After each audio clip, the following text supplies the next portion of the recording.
All right, ladies and gentlemen, welcome back. And sorry it's been so long. I've been doing do-it-yourself projects at home, between building a room, which is almost the equivalent of some people's houses, cutting out a window, changing the electric box, doing all kinds of stuff, plumbing and what have you. So I've been really busy, even with work. I don't have a lot of time anymore. I've been working a lot. And so I want to say thank you to everybody who's wrote me and told me to get my ass back on here.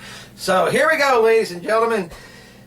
The Mid-Atlantic Show. I was awesome, man, to see some of the old guys and to be respected by the legends themselves. I know myself, I'll never be in the Hall of Fame, but to be respected enough from the Hall of Fame guys in front of my children was amazing. And, you know, my son even said, Dad, look, Ricky Steamboat actually got up to shake your hand. Well, yeah, you know, and here's one of the greatest world champions respecting me.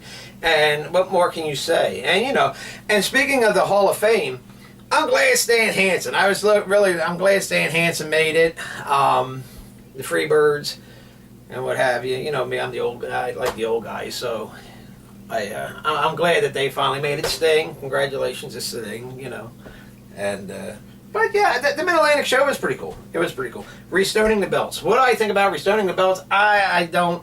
If you're going to restone the belts for yourself, I think it's okay. If you're going to restone the belts to make a profit, yeah, stick it up your ass, you know what I mean? It's like, and I think that's a lot of people. Oh, I'm going to buy, you know, I seen, and this is no pun intended if you're on my page, the $1 million belt, somebody restoned it, bought, oh, I got these crystals and I put it in, and now they're going to sell the belt that was $400 for $1,000 and what have you. You know what? It's not worth it, dude. You know what I mean? Because in the end, it's still a rep.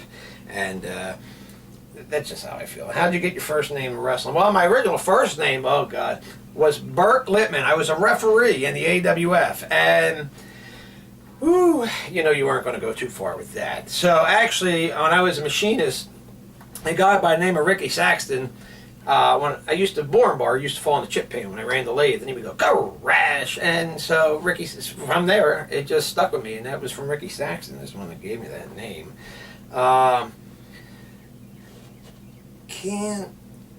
The belt's in the case. Well, you guys know how I feel about reps. You know what I mean? It's like the reps are reps, and to have them in a smoke-free house and in a case, and oh God, don't touch his fingerprint.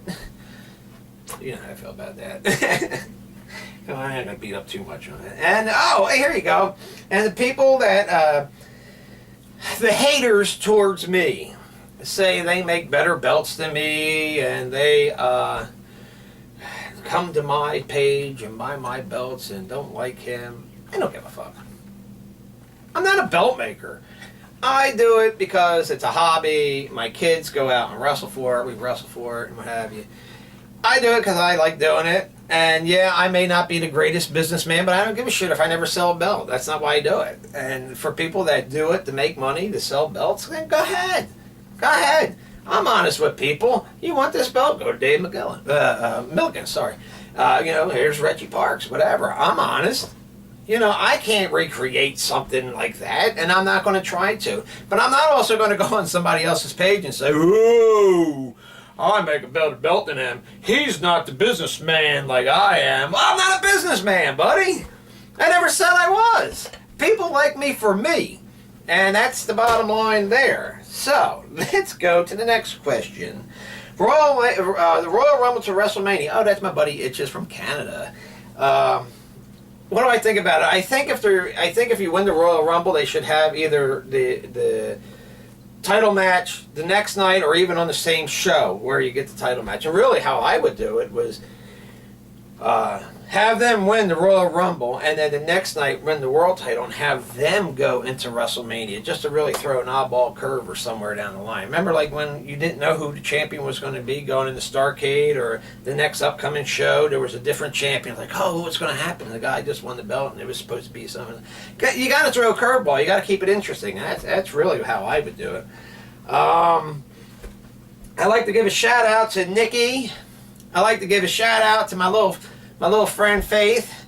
I know you're out there watching. God bless you. Tom from wanting me to come back here and do this, and Itches and Ron and what have you. Brian, I just want to say I love you, buddy. I miss you. I'll be up in Pennsylvania. I got a couple trips coming up in Pennsylvania, so I hope to meet you up there and do that. And the women's title, I really like the women's title more than I like the world title.